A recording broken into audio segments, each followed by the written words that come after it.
Convido os irmãos para que abramos a palavra de Deus na carta de Paulo aos Colossenses.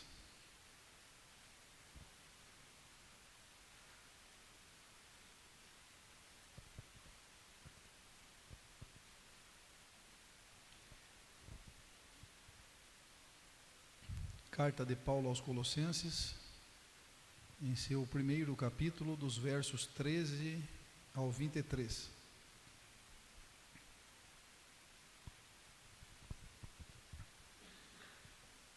Convido a todos que leiamos juntos o texto. Carta de Paulo aos Colossenses, em seu primeiro capítulo, dos versos 13 até o 23.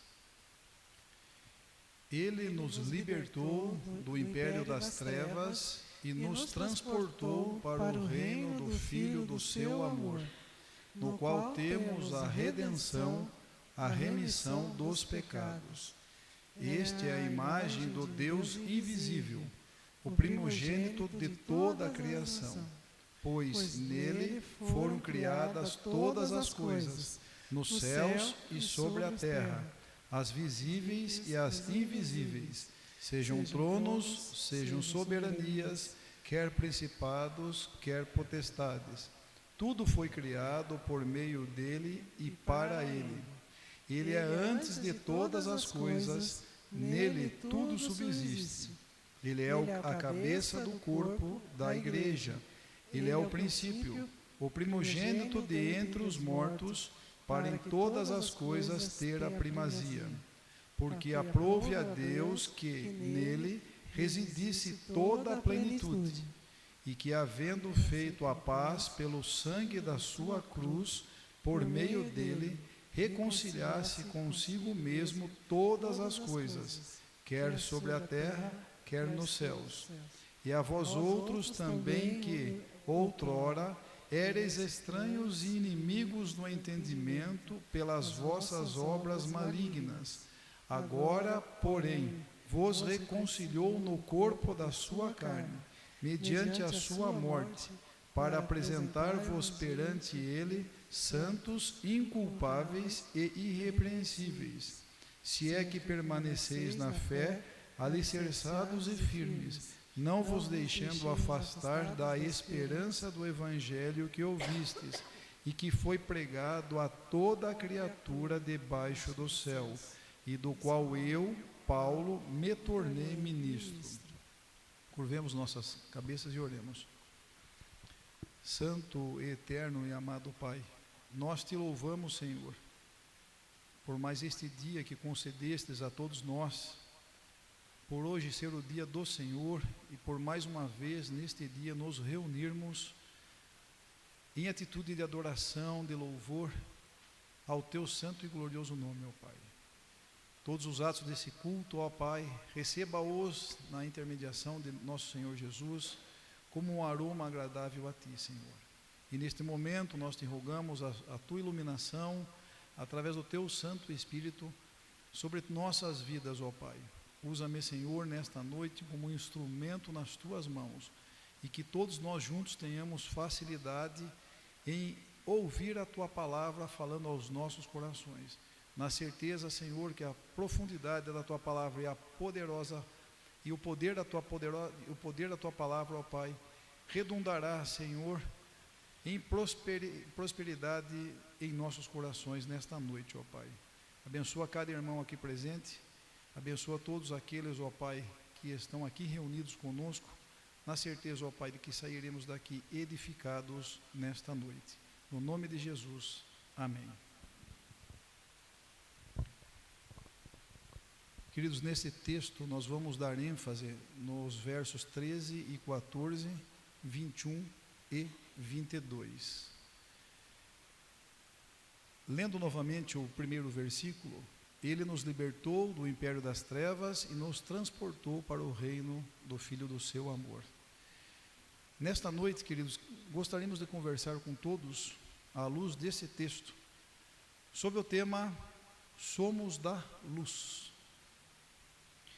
E se nós perguntássemos, e devemos fazê-lo, quem Deus libertou do império das trevas e transportou para o reino do Filho do seu amor?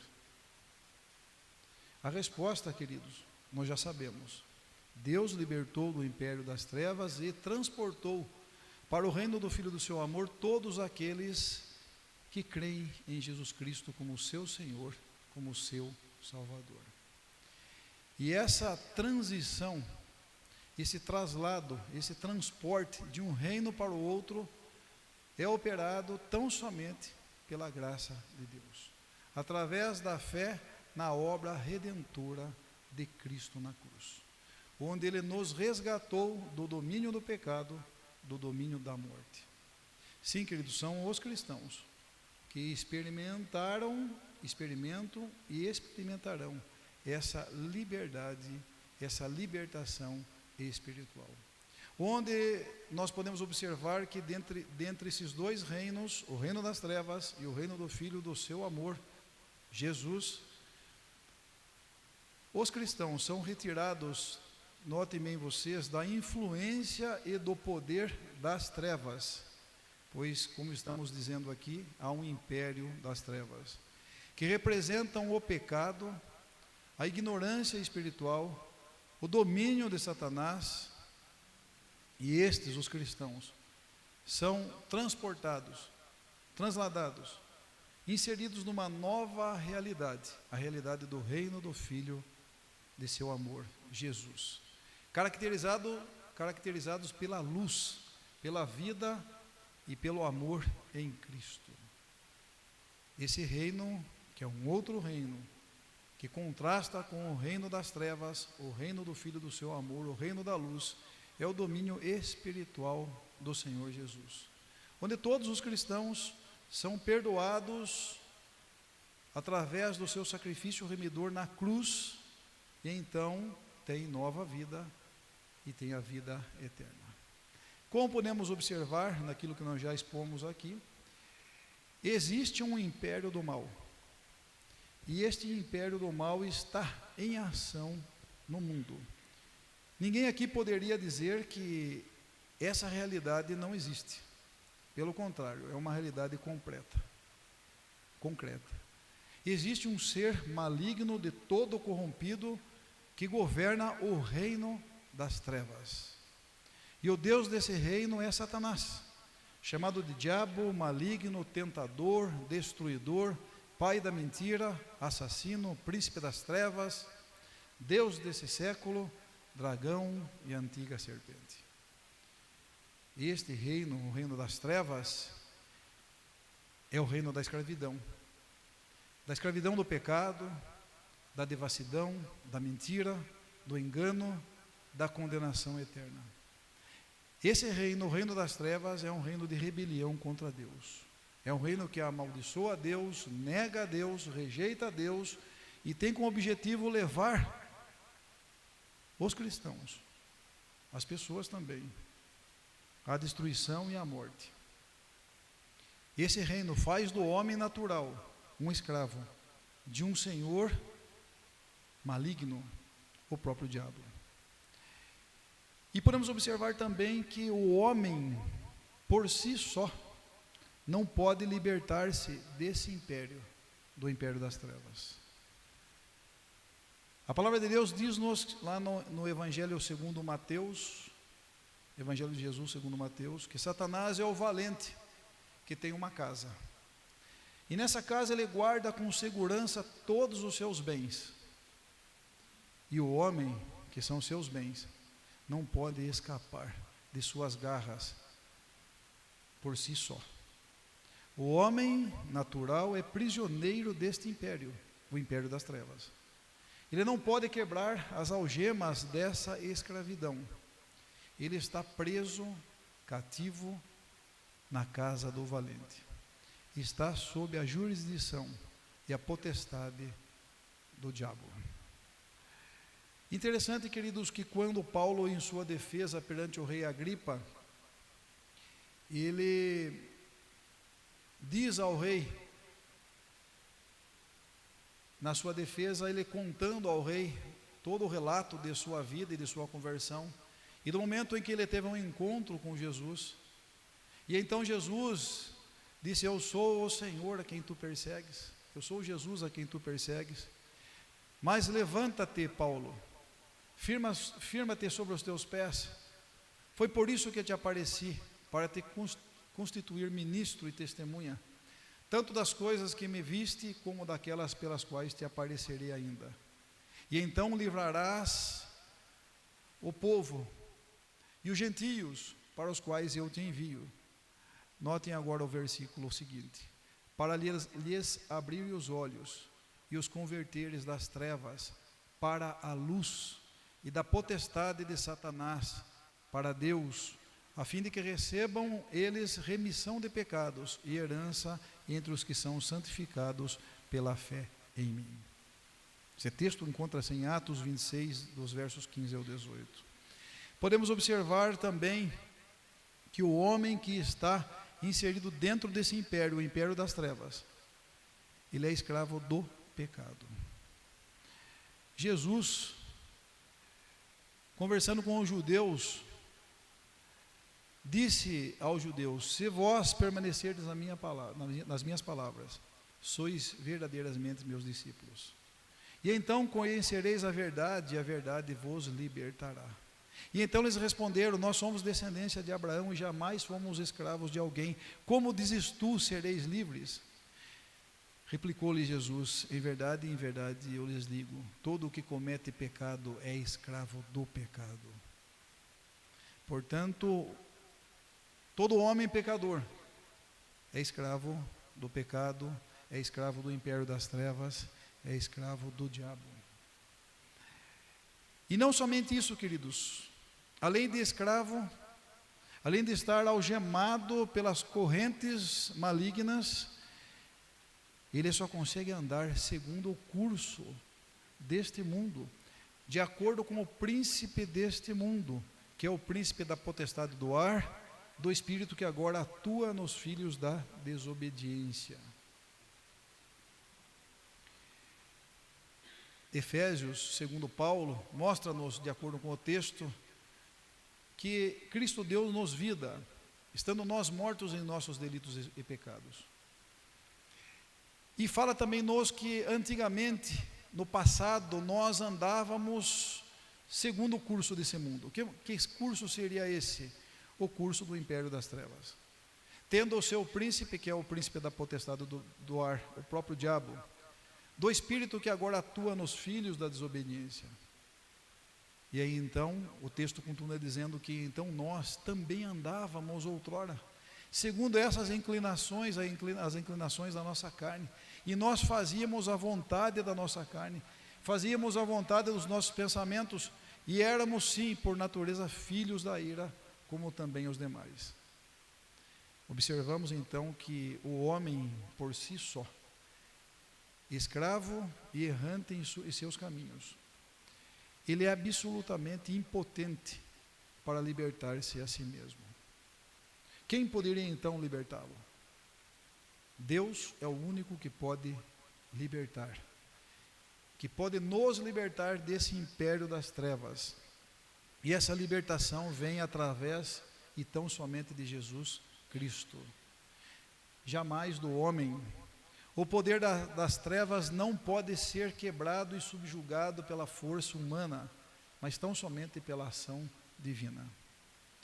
E então Jesus, o nosso Senhor, nosso Salvador, Ele sim é o libertador. Ele é o resgatador que invade a casa do valente, amarra-o e saca-lhe tudo que está dentro de sua casa. E liberta todos os cativos de suas amarras, de suas garras, de suas algemas. O homem que outrora estava sob o poder do diabo é transferido agora para um outro reino, do reino das trevas, para o reino do Filho do seu amor, para o reino da luz, para o reino de Jesus.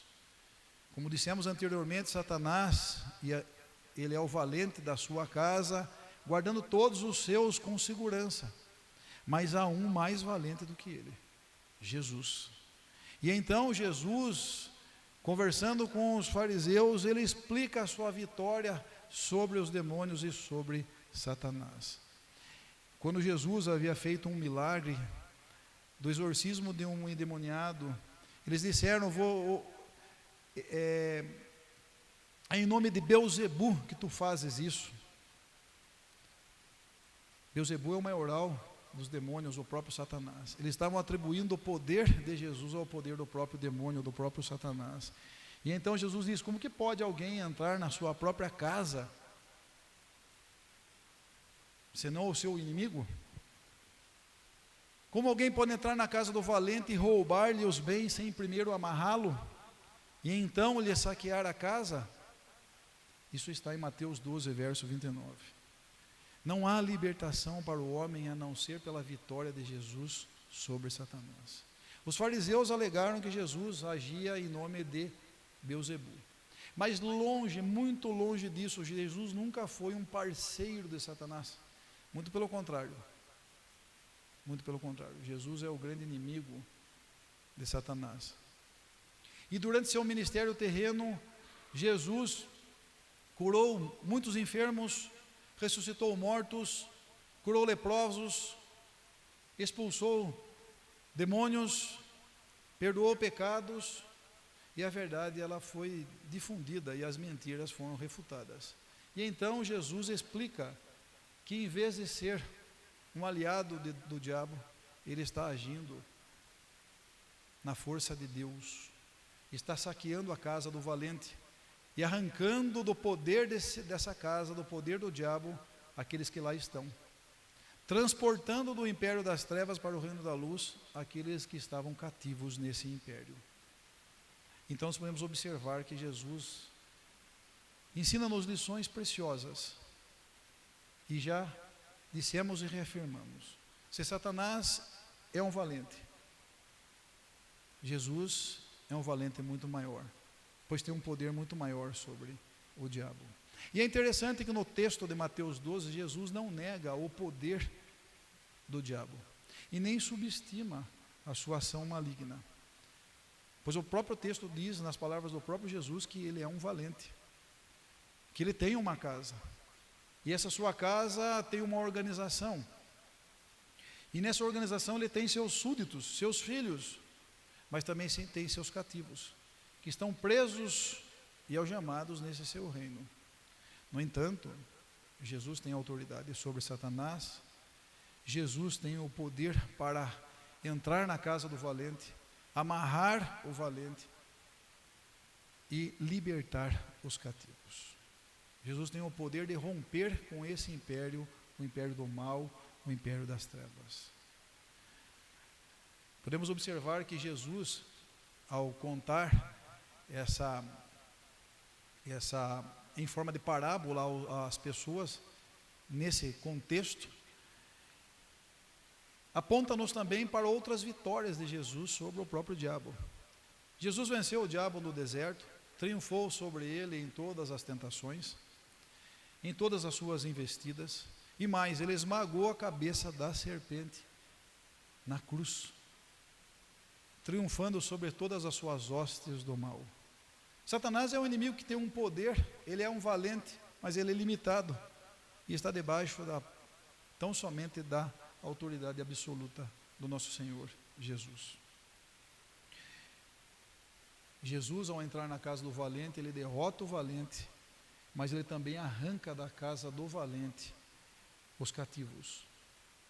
O poder que está nas mãos de Jesus não é o poder de Beelzebu, como diziam os fariseus, mas o poder do Espírito Santo, o poder do próprio Deus. E sempre será assim. E os bens da casa do valente, que são as pessoas que lá estão escravizadas, algemadas, ele pode salvá-las. Aqueles que estão escravizados por esse ser maligno, condenados à morte, Jesus pode salvá-las. E o texto que nós lemos no início, é ele, Deus, quem nos libertou do império das trevas e nos transportou para o reino do Filho do seu amor. E nós observamos aqui que parece que passa muitas vezes desapercebido, mas o verbo aqui, libertou, ele está no passado, significando que essa obra já foi feita, e feita de maneira completa e absoluta. E então eu e vocês podemos dizer: estamos livres, verdadeiramente somos livres. Foi Deus quem transportou-nos para o reino do Filho do seu amor, do seu Filho amado, do nosso Senhor e Salvador Jesus. É como se Deus tivesse montado uma operação de resgate para libertar os pecadores do poder das trevas. O homem natural, o homem pecador, sempre esteve dentro desse império, dentro da casa do valente, algemado, escravizado, com grossas correntes dos pecados, cegos e oprimidos.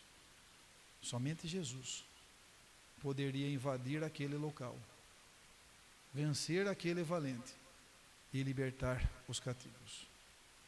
Somente Deus pode abrir os nossos olhos, pode abrir o meu e os seus olhos.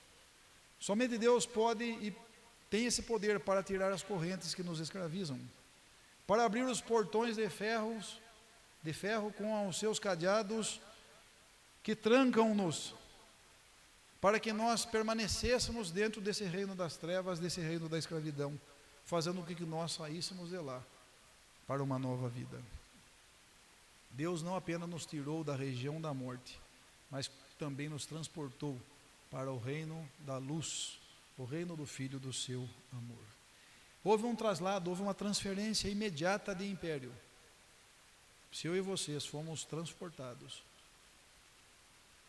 de um império para o outro, isso foi de maneira imediata. Do reino das trevas para o reino da luz. Do reino das trevas, da escravidão para a liberdade. Da condenação para o perdão. Do poder de Satanás para o poder de Deus. De um reino que foi adquirido por Jesus mediante a sua obra redentora, remissora na cruz. E então nós podemos observar que diante da magnitude desse acontecimento na vida do pecador, na minha vida e na sua vida, algumas implicações precisam ser observadas. Queridos, voltando lá ao início, naquela pergunta que nós fizemos,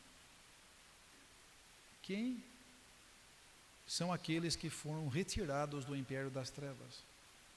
Quem são aqueles que foram transportados para o reino da luz? Aqueles que creem em Jesus como Senhor e Salvador. Portanto, se eu e vocês cremos em Jesus como Senhor e Salvador de nossas vidas, nós já não vivemos mais no império das trevas. Nós agora vivemos no reino da luz.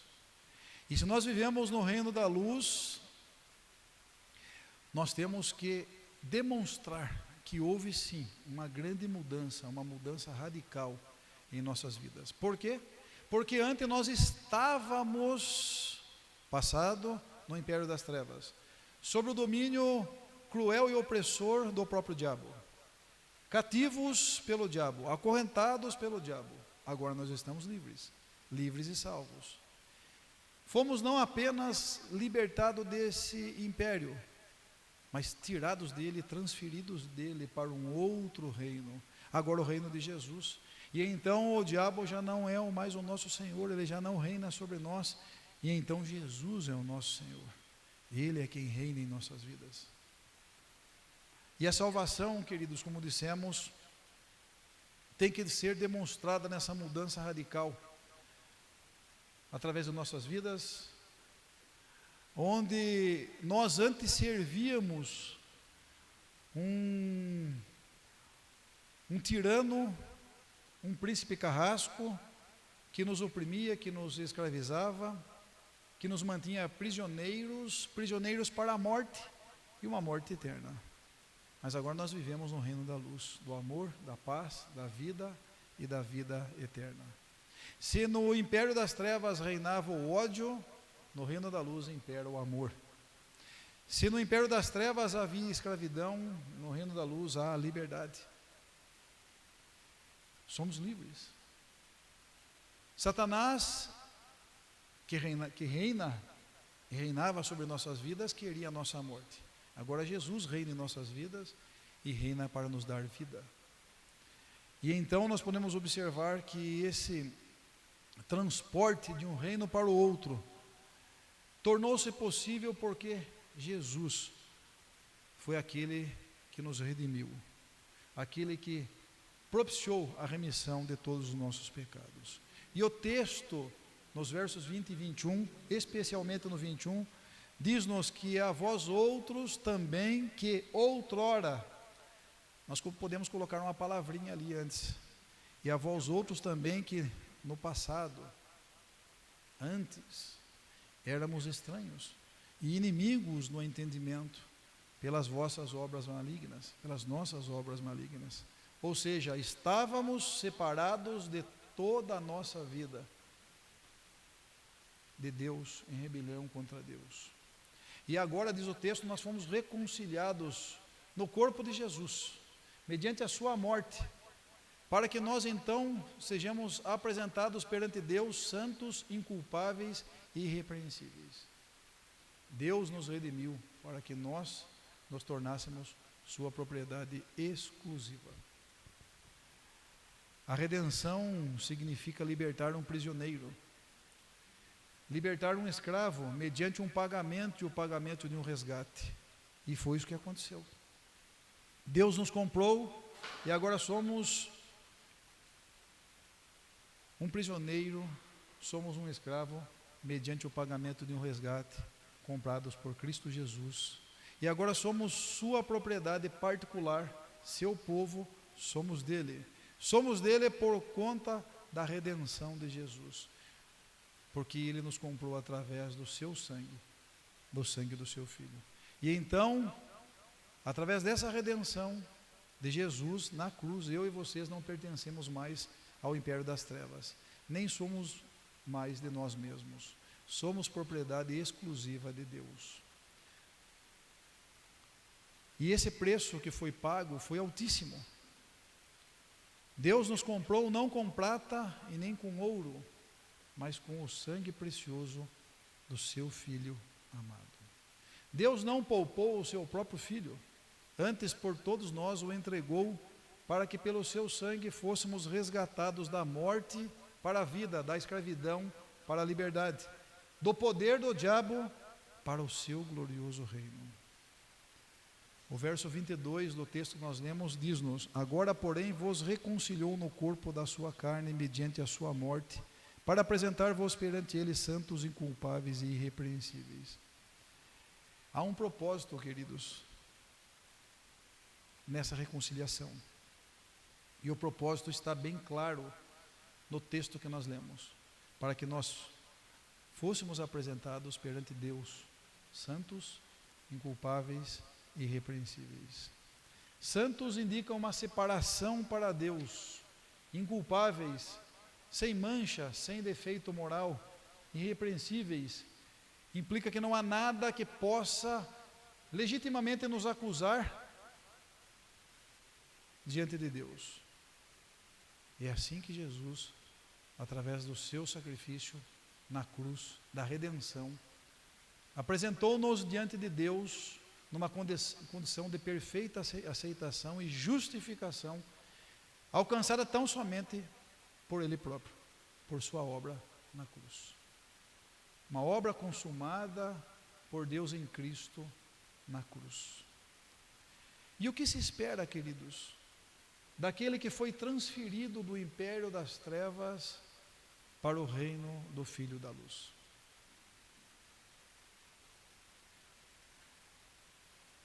Paulo aos Efésios diz-nos: pois outrora, notem bem, queridos, vocês, pois outrora, ou seja, no passado, vocês éreis trevas, porém agora vocês são luz, luz do Senhor. Portanto, se vocês são luz do Senhor, andai como filhos da luz. Porque o fruto da luz consiste em toda bondade, justiça e verdade, provando tudo aquilo que é agradável ao Senhor. E Paulo não para por aí. E não sejais cúmplices das obras infrutíferas das trevas, muito pelo contrário, reprovai-as. E aqui nós vemos um conceito, queridos, do já e do ainda não.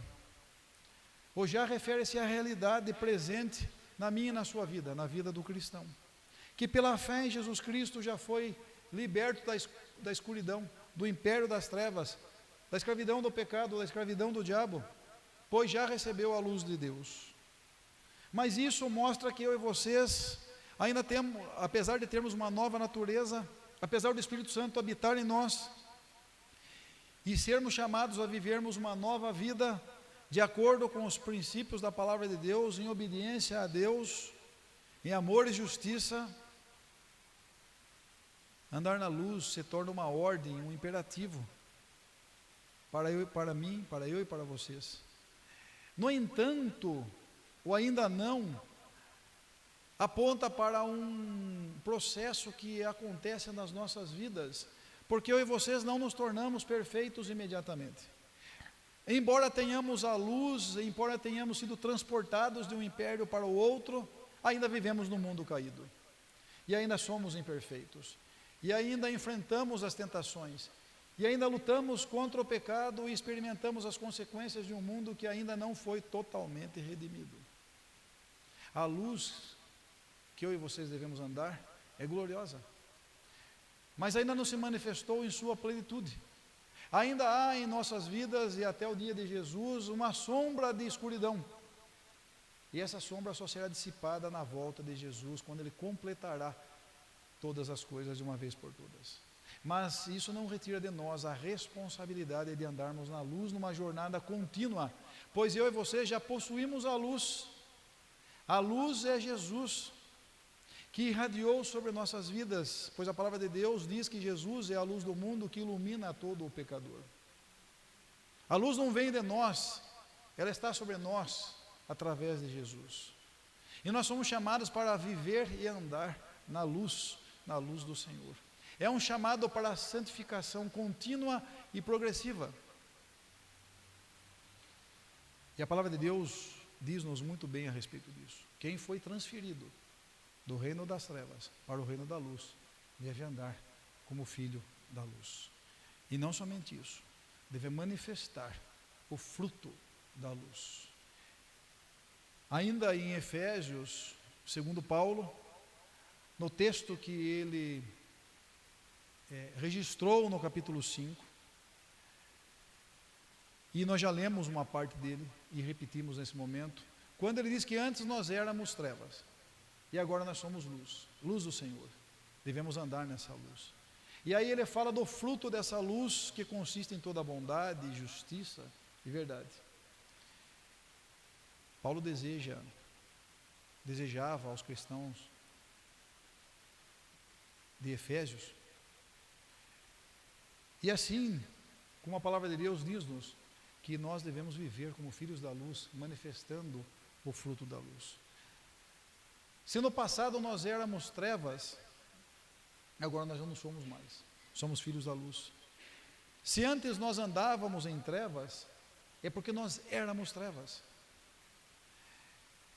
Se agora nós somos da luz, devemos andar na luz. Devemos de viver de acordo com aquilo que nós somos. Se nós somos trevas, que grandes trevas serão. Se nós somos luz, devemos manifestar essa luz, irradiar essa luz. A luz é a luz que purifica, que ilumina, que aquece, que aponta a direção, que avisa sobre os perigos e que produz vida. Toda bondade, toda justiça, toda verdade, ela contrasta-se com uma vida uma vida impura, uma vida lasciva, daqueles que andam nas trevas, daqueles que vivem nas trevas. Porque andar na luz, e todo aquele que anda na luz certamente manifestará em sua vida essa luz. É impossível deixá-la escondida debaixo do alqueire, no velador. Essa luz tem que estar no alto, brilhando cada vez mais. E Paulo mostra-nos que o fruto dessa luz apresenta-se nas virtudes da bondade, da justiça e da verdade, que norteia a minha e a sua vida, que norteia a ética da vida cristã. E a bondade, ela refere-se tão somente à excelência moral, à disposição de se fazer o bem aos outros e até mesmo aos inimigos. É a demonstração de um caráter virtuoso, um caráter bom. A justiça implica em viver em conformidade com os padrões divinos. Vida reta, vida íntegra, vida honesta, vida transparente. Onde, quando e onde? Em todos os locais, em todos os relacionamentos. E a verdade aponta para a clareza das nossas vidas, para a transparência, para a honestidade, para a autenticidade. E a verdade, ela contrasta-se com a mentira, com o engano, que são obras das trevas. O viver na luz é viver num contraste contra as obras das trevas, demonstrando que houve sim uma grande transformação em nossas vidas, que nós já não vivemos mais debaixo de um tirano que nos escravizava, que nos prendia e que queria apenas nos matar e destruir. O fruto da luz é a evidência de nossa nova vida, de nosso novo senhorio. É evidência de que o Espírito Santo habita e atua em nós, produzindo em nós um caráter cada dia mais parecido com o nosso Senhor e Salvador Jesus Cristo. Produz em nós um crescimento em santidade. Manifesta em nós uma vida de uma conduta ética. Portanto, andar na luz significa viver de uma forma que o Senhor aprova. Andar na luz é repudiar as obras das trevas. Andar na luz é ser testemunho da verdade de Cristo em meio ao mundo caído. São responsabilidades que nós temos. Eu e vocês não podemos deixar as obras das trevas como elas estão. O texto que nós lemos aponta-nos que os filhos da luz precisam condenar as obras infrutíferas das trevas. Eu e vocês não podemos ser cúmplices das obras das trevas. Pelo contrário, devemos reprová-las. E isso é um desafio para nossas vidas. Muitas vezes no dia a dia nosso, somos convidados a participarmos das obras das trevas. Ou os irmãos nunca passaram por isso, somente eu. Aqueles que fazem as obras das trevas, notem bem vocês, fazem no oculto. Por quê? Porque elas estão escondidas debaixo dessa escuridão. Mas, debaixo da luz, elas aparecem. E o só referir a elas é vergonha. Vergonha. Todas as obras das trevas são reprovadas pela luz, porque a luz a tudo manifesta. E não para por aí, queridos. Nós não podemos, além de reprová-las, nós não podemos nos associar às obras das trevas. Pelo contrário, devemos condená-la. Aquilo que é errado continua sendo errado, queridos. O tempo mudou, o homem não. O tempo mudou, a palavra de Deus não mudou. O tempo mudou, mas o que é pecado continua sendo pecado. O tempo mudou e aquilo que é errado continua sendo errado, ainda que alguém queira dizer que não. Eu e vocês não podemos nos associar com as obras das trevas. Nós devemos condená-las. Não podemos ser cúmplices e devemos reprová-las. Devemos desmascará-las à luz da verdade. Então alguém poderia dizer, mas pode ser difícil. Qual é o nosso compromisso? Não é com a verdade? Então por que temer? O pecado não pode ficar oculto. O pecado tem que ser trazido à luz e reprovada pela luz. Isso é a palavra de Deus que está confrontando-nos e trazendo para os nossos ouvidos nesse momento esse desafio, abrindo nossos olhos, nossos ouvidos, nosso coração. Aquele que é filho da luz do Senhor, andando na luz, automaticamente e de uma forma natural se opõe às obras das trevas. E não é assim, queridos? E se alguém levantasse e se perguntasse quais são as obras das trevas? Nós poderíamos dizer que são todas as ações e comportamentos contrários e que se opõem à palavra de Deus e a Deus. Tudo aquilo que é pecado.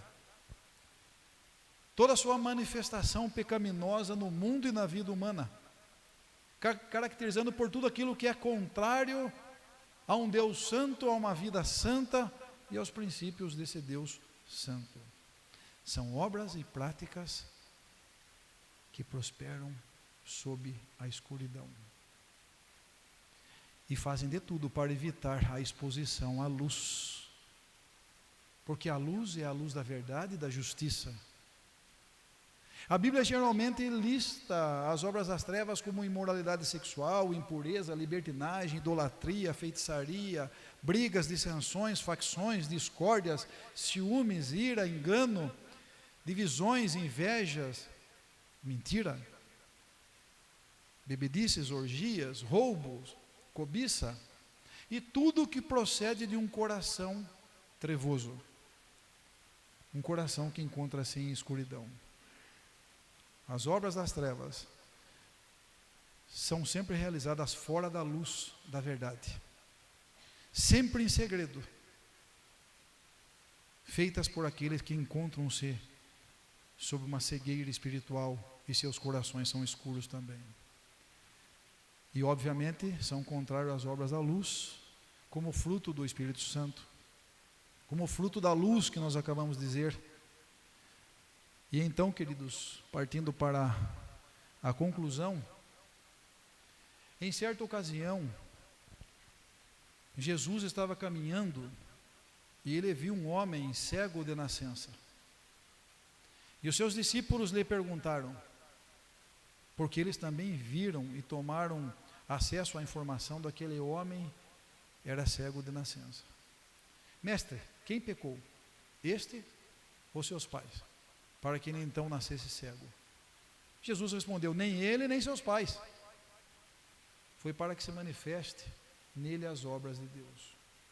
Jesus continua dizendo, é necessário que façamos as obras daquele que me enviou, ou seja, de Deus, enquanto estamos de dia, à luz. Porque quando a noite vier, ninguém poderá trabalhar. E enquanto eu estou no mundo, eu sou a luz do mundo. Jesus dizendo isso aos discípulos, cuspiu na terra, fez um lodo com sua saliva, aplicou aos olhos daquele homem cego de nascença. E disse àquele homem, vai e lava-se no tanque de Siloé. Num ato de fé e de confiança, aquele homem foi, lavou-se e o milagre aconteceu. Voltou vendo, voltou enxergando. E o texto diz-nos que houve um alvoroço devido a esse milagre que Jesus fizera. O homem antes cego foi interrogado pelos vizinhos, pelos fariseus, seus pais foram interrogados pelos fariseus, o homem foi interrogado novamente pelos fariseus. Por quê? Porque eles estavam relutantes em aceitar a verdade daquele grande milagre. Eles não queriam acreditar que aquele homem fora curado. E em determinado momento os fariseus ficaram irados e, como resposta àquele homem que fora curado, o expulsaram da sinagoga. Jesus, nesse episódio, queridos, ele apresenta a sua divindade. Eu sou a luz do mundo. E só Deus poderia curar um cego de nascença, e Jesus curou, porque Ele é o próprio Deus. E esse cego aqui desse texto, querido, um texto que traz-nos diversas lições, mas vamos nos deter numa delas, na qual eu entendo como a maior delas. Aquele cego, ele representava a humanidade toda mergulhada na mais terrível escuridão. Não é assim uma pessoa cega? Mergulhada na escuridão. E Jesus, sendo Deus, a luz do mundo, cura aquele homem. Então é Jesus que pode iluminar a todo homem que jaz na escuridão, jaz nas trevas. Essa história ilustra a cegueira espiritual da humanidade e a capacidade do poder de Jesus de abrir não somente os olhos físicos, mas também os olhos espirituais. A condição daquele homem curado demonstrou a identidade de Jesus como sendo a luz no mundo e que fez aquele homem ver novamente pelo poder de Deus. Aquele homem se tornou um recipiente da graça e um exemplo da obra transformadora dessa graça, do poder de Deus sobre sua vida. Sim, Jesus é a luz do mundo. Sem Jesus, o mundo está mergulhado em trevas. Sem Jesus prevalece a escuridão da ignorância espiritual. Sem Jesus as pessoas estão cegas e os cegos não sabem para onde vão. Sem Jesus as pessoas dentro dessa imensa escuridão estão perdidas. Sem Jesus as pessoas estão confusas. Sem Jesus as pessoas estão sem rumo. Somente Jesus traz a salvação neste mundo que jaz no maligno, neste mundo que é um império de trevas, neste mundo que escraviza. Aonde encontra-se as trevas da falsidade, Jesus apresenta a luz da verdade. Onde há as trevas da ignorância, Jesus traz a luz do conhecimento e da sabedoria. Onde há as trevas do pecado, Jesus traz a luz da santidade. Onde existe as trevas do sofrimento, Ele é a luz da alegria. Onde há as trevas da morte, Jesus é a luz da vida. Jesus é categórico ao afirmar que todos aqueles que o seguem não andarão nas trevas, pelo contrário, terão a luz da vida. Os cegos, aqueles que estão em escuridão, caminham sem rumo, perdidos, e certamente não conseguirão trilhar caminho algum, mas através da luz de Jesus, da luz da vida, poderão caminhar com Ele. A vida com Jesus, a luz do mundo, a luz que ilumina todo homem, é uma jornada nesta vida, na luz da verdade, na luz da santidade, na luz da mais completa felicidade. É como se nós disséssemos, e podemos dizer com convicção, que seguir a Jesus e andar na luz é caminharmos até o último dos nossos dias, é caminharmos para que depois nós entremos na glória. E se eu e você somos filhos da luz, vivamos como filhos da luz, andemos na luz do Senhor. Que glória Jesus ter nos curado da nossa cegueira espiritual. Quando nós fomos chamados por Jesus e Ele se fez luz em nossas vidas.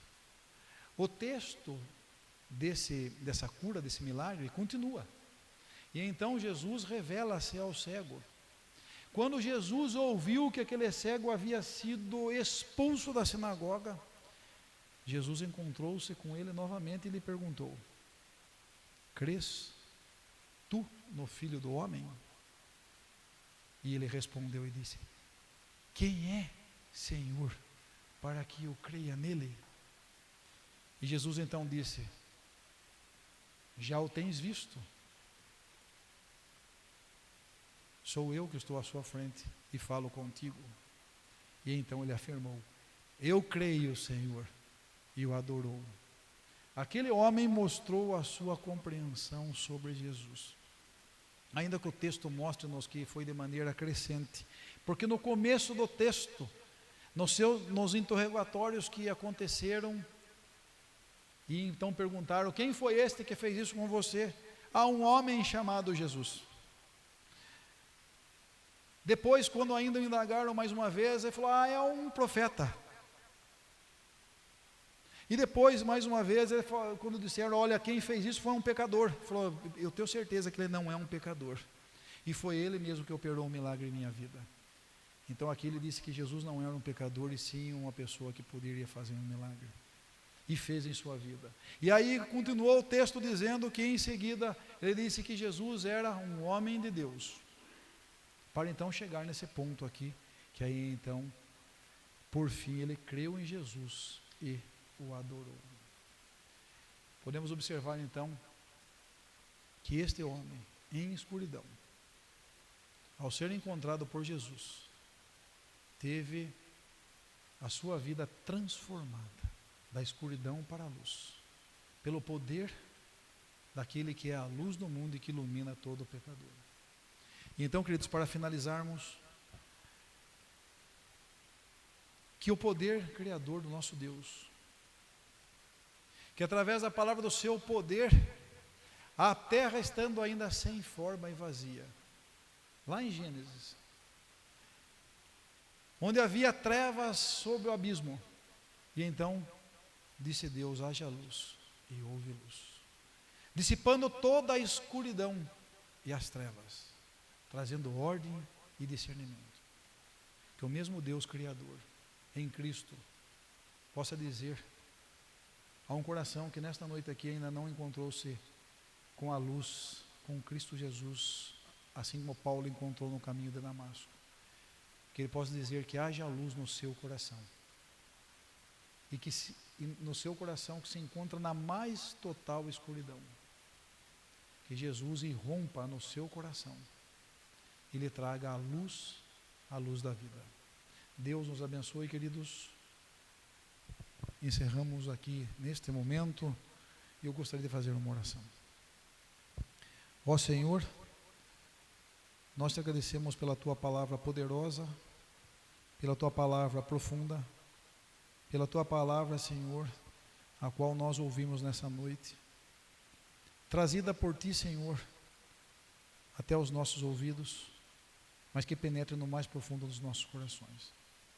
Ó Senhor, nós te louvamos e te agradecemos e te glorificamos, com grande alegria em nossos corações, porque um dia, ó Pai, nós pertencíamos a um reino de trevas, nós vivíamos nas trevas, aquele que reinava sobre nós, trazia sobre nós tal escravidão, a qual nós não podíamos, ó Pai, nem sequer lutar, mas Cristo Jesus venceu esse inimigo, ó Pai, e transportou-nos do império das trevas para o seu reino de luz. Que assim seja, ó Pai, nas nossas vidas, sejamos como os filhos da luz e andemos na luz, sejamos luz, ó Pai, em meio a uma geração pervertida e corrupta, em meio a um mundo que jaz nas trevas, tendo o príncipe desse século, o próprio diabo, ó Pai. E que sejamos também, Senhor, aqueles que, ao receberem a luz, irradia essa luz, ó Pai, diante da sociedade, diante do mundo e diante de outras pessoas, ó Pai, que ainda vivem na escuridão. No nome de Jesus é que oramos. Amém.